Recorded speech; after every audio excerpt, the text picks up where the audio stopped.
ago. Fascinating. We seem to have developed a very slow teleport. Gordon, you lousy mother... The headcrab doesn't look completely impossible. A small predator with 4 limbs that jumps and clamps. Pretty strange, but biologically absurd. If we look at it through real-world evolution, could something like this actually exist? Let's break it down. For an animal like this to actually exist, certain biological conditions would have to be met. So we need to talk about the key factors that will make a creature like this viable. We will be debating body structure, durability, its movement mechanics, and how it senses and targets its prey. If those foundations don't work, this organism couldn't live in our real world. Let's have a look at the least controversial part of the headcrab, its body. The classic headcrab has 2 front and 2 hind legs, which are arranged in bilateral symmetry. This is actually a dominant body plan for mobile predators on Earth. Although the hind legs will mostly be used as propulsion, all 4 limbs need to be able to participate in gripping or maybe piercing its victim. This is not possible if the limbs are just muscular, so they would need to be structurally reinforced. This hardened structure could be comparable to something like claws, talons, or keratinized hooks. On Earth, we have several biological solutions for this problem. Mammals and reptiles use keratin-based claws, which are lightweight but strong enough to puncture skin. Because the headcrab itself seems more vertebrate-like, which seems likely given its size, then reinforced keratinized claw tips supported by an internal skeleton would make the most sense. If we analyze this from an evolutionary standpoint, this kind of reinforced development would come under strong selective pressure. For example, if an individual headcrab has failed to properly anchor into its prey, they would be removed by the struggling host. So only those with stronger and sharper limb structures would survive. This evolutionary pathway makes sense, and on Earth, these mechanical demands are actually quite achievable. Now let's go over the skin of the headcrab. At first glance, the headcrab appears to have a thick, smooth, leathery exterior. There are no visible segmented plates or no obvious chitin ridges, so I think you could imagine the headcrab being fairly flexible. While something like an exoskeleton would make sense in protecting the animal, this will become a huge problem when the body size of the headcrab will increase. Although the gonad, the final form of the headcrab, appears to have an external skeleton, this doesn't contradict the earlier internal skeleton support. It likely only represents a later life stage where the organism switches from mobility to protection, reinforcing its skin instead of replacing its internal skeleton. And this would also make quite a bit of sense because the gonad needs to be able to protect its children. So a thick leathery skin supported by an internal skeleton makes the most biological sense. And this thick skin isn't unusual in nature at all. On Earth, multiple large animals have evolved dense dermal layers for protection. For example, rhinos, hippos, or elephants. All of these animals have skins that can be several centimeters thick, but even smaller animals like boars, for example, can develop dense scar tissue in certain areas. For something like a headcrab, which launches itself at its prey and risks being grabbed or struck or thrown at the ground, a reinforced skin would be an expected evolutionary trait and not even a strange one.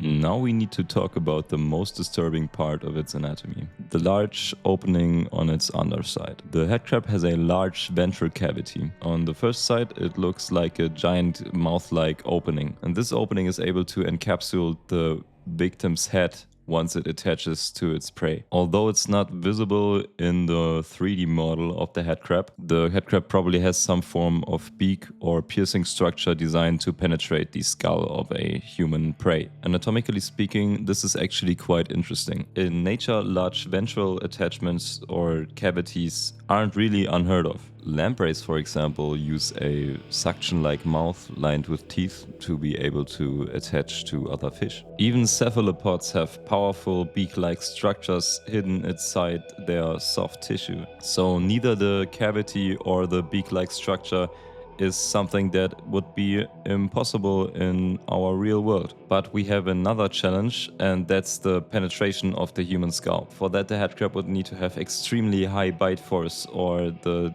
beak would need to be extremely sharp so it can penetrate the human bone. Pure muscle-powered penetration would be very difficult. However, evolution could theoretically solve this problem by combining a hard beak with enzymes that could soften the compound in human bones. But I think it's much more likely that the headcrab itself just goes for weak spots inside of the human head. So originally I didn't want to go any further in this explanation. The channel Bruno Gaming has already covered this topic very well, so I'm not going to repeat him directly, but regarding the topic of our video, we are going to ask the question if this would even be possible on Earth. So what he basically explained is that the headcrab would need to have two beaks, one to penetrate the roof of the mouth and one to penetrate the brainstem. The back beak would enable the headcrab to take control over the basic motor functions of the human body, and the front beak would access the pituitary gland, which would enable the headcrab to release hormones that would keep the human body alive. So the headcrab would need to be able to release some form of electrical signals, which would actually be quite common for creatures coming from Zen. If we assume this is possible, another organism could stimulate a neuron, which would definitely lead to differences in the behavior of a host. An idea like this sounds like pure science fiction, but biology on Earth already shows the first steps of this process existing. The jewel wasp, for example, stings a cockroach directly into its nervous system. The cockroach itself is then not paralyzed, it can still walk, but it no longer initiates the movements on its own. So nature has already figured out some kind of mind control. The nervous system of a cockroach is fairly simple. The human brain, in comparison, is insanely complex, so the headcrab would need to act in a precision level that is kind of surgical, so it can override the motor control without killing the host. The headcrab itself might be fiction, but zombie-like mind control could actually be quite possible.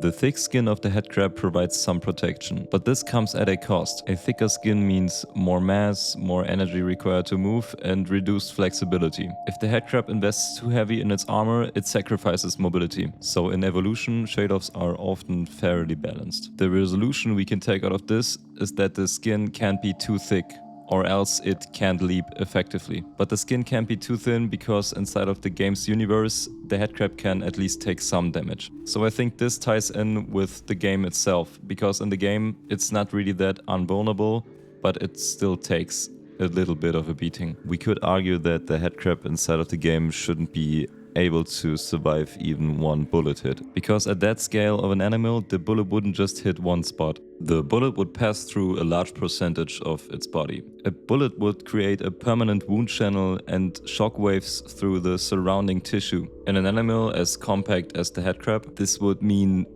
major damage to its blood vessels, the heart, or maybe the lungs, or its central nervous system. In real life, a well-placed bullet would probably incapacitate this animal immediately. But inside of Half-Life, durability isn't biology, it's balance. So I think the durability of the headcrab isn't quite that realistic, but we have to keep in mind that this animal is represented in a gaming universe where even humans take straight headshots and will survive.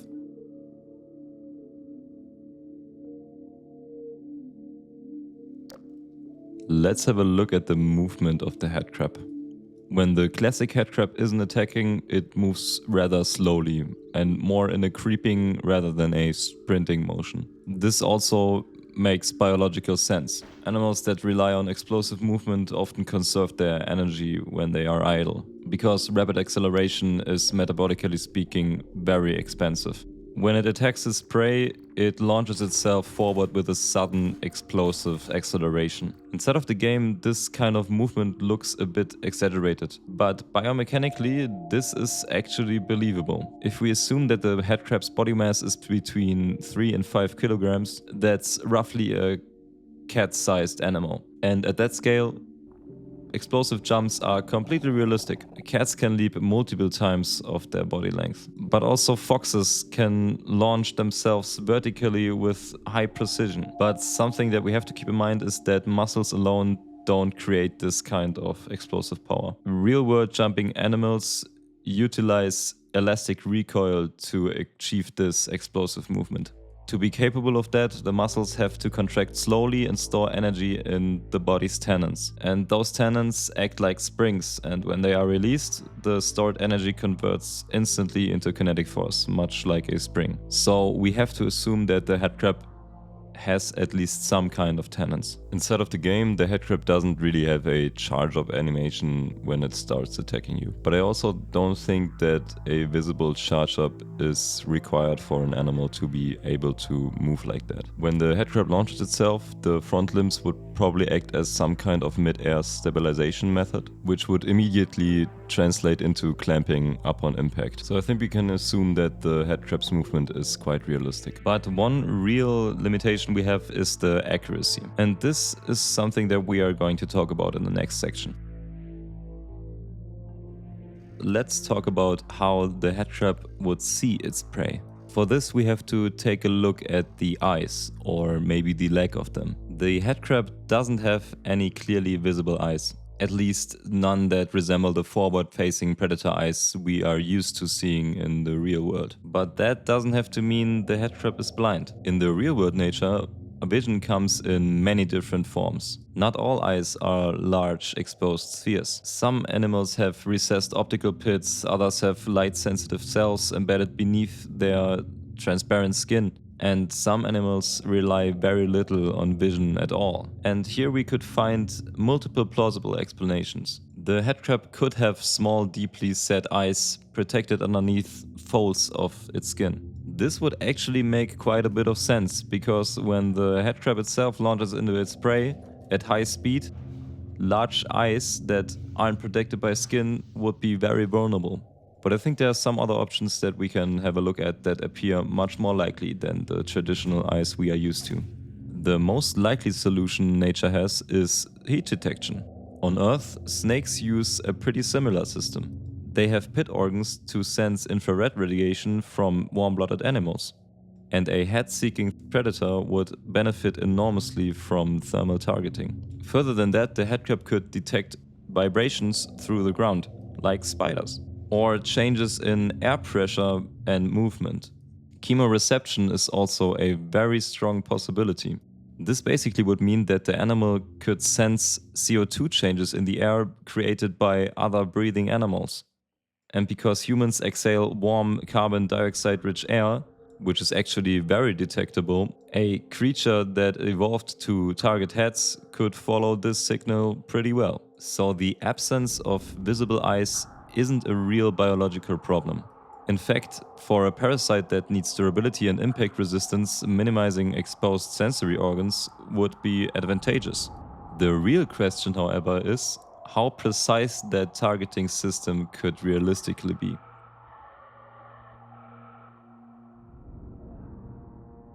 Now let's push this question a little further. Inside of Half-Life's universe, the headcrab targets heads with high accuracy. And we already talked about snakes having some form of thermal sensing. But this kind of vision is not high-resolution 3D vision. It's actually relatively low detail. If a headcrab would have something snake-like, it could detect warm objects in proximity to them, but there would be no way to reproduce a sharp image. So would it actually be possible for a creature to evolve thermal 3D vision? In theory, this is possible, but it would require a few things. It would require 2 forward-facing heat-sensitive organs for depth perception, a high neural processing power to interpret temperature gradients, and extremely sensitive receptors capable of detecting small differences in infrared radiation. So this whole system would require evolutionary refinement that is far beyond what we see on Earth, but probably not beyond the realm of the possibilities in our ecosystem. So thermal targeting works, but it probably wouldn't be without its flaws. The best way for the headcrab to strike its prey would probably be to combine those different sensory organs that we already talked about. For example, the thermal imaging would give a general image of the target. The CO2 would tell the headcrab where the face is, and sensing of the vibrations would tell the headcrab when to strike, or even sense another living creature being behind the headcrab. And that's also exactly how evolution tends to work, by combining redundancy and the stacking of different sensory organs. Also, when a human is clothed, most of the body is isolated. That would mean torso, arms and legs would radiate less heat compared to the skin of the face. The head of a human contains high concentration of blood vessels and constant blood flow. So actually the human face would become one of the most consistently warm and detectable regions of the body. For a heat-seeking predator, that would create a strong contrast. So, could the headcrab actually exist in our real world? A small ambush-based predator built around speed, grip strength and heat detection is very plausible. Even the skull attachment mechanics, while extreme, don't completely break evolutionary logic. But when we come to the point of neurocontrol, things look a little bit different. The perfect real-time remote control of a human body, like a biological mech suit, would demand a level of neural integration and signal bandwidth that is simply not existing in our real world. However, a host reduced to reflex-driven, aggression-biased motor patterns while the basic brainstem system remains active is disturbingly possible. So mechanically, anatomically and evolutionary speaking, it's far less impossible than it appears.